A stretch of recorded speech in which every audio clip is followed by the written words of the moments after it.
Good evening, everyone. Before I dive into discussing a time when I recognized and used my strengths, I really want to focus on this week's readings and videos where they kind of shape their perspective of what strengths are and the value of the strengths. When thinking about strengths and know your strengths, own your strengths, Marcus Buckingham, one of the participants in the video, talked about strengths are energy, and also that in the same video, your greatest area of opportunity are in your strengths.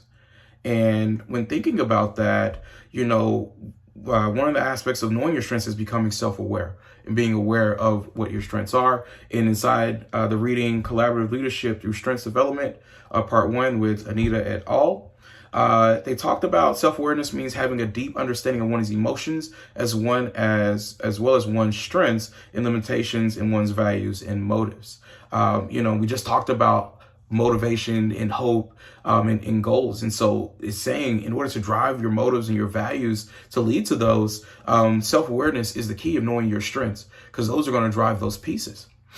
Is something that I concluded from reading that. And then when thinking about us as leaders and self-leadership and managing other people, the strengths-based leadership development insight from expert coaches and Deborah Welch and et al., they talked about when looking at their 4 themes that resulted from the analysis of their research, the first theme is that a strengths approach makes leadership work easier and is naturally motivating and energizing. There's another connection where they're talking about strengths being an energizer and motivating.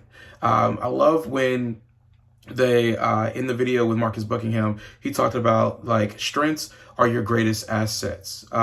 They create the greatest opportunities for you, not necessarily your weaknesses. So when I dive into and look at the Strengths Finder readings as well, and really looking at my 5, I wanted to know more about, their perspective of it. And he said, it's not a test of what you know.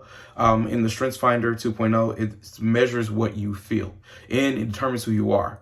And it's really good to look through the lens of your strengths. So let's talk about my top 5. And I'll talk about, and we'll focus in on one of them that I've recognized and used as a strength actually this week when leading a staff development for my campus. And so my top 5 themes are focus, competition, activator, strategic, and achiever. And I don't have a lot of time to go in all of those. I'm just going to focus on one, strategic. And strategic says is people who are especially talented in strategic theme create alternative ways to proceed. Faced with any given scenario, they can quickly spot the relevant patterns and issues.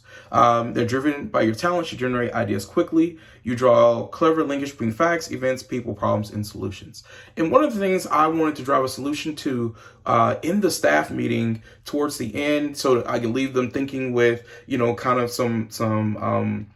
kind of taking some time to reflect on the last activity I had them do, was dealing with team conflict. What I've learned is towards the end of September, in the month of October, we stop being new and we start, conflicts begin to rise amongst teams. So I had them do a puzzle activity. I created this synthetic stressor. Like, hey, you're going to get this big prize. You don't have a lot of time and everyone has a different role. And then I only told one person in the group that I took out like multiple puzzle pieces because they had to put a puzzle together, a simple kids puzzle that I bought from the Dollar Tree.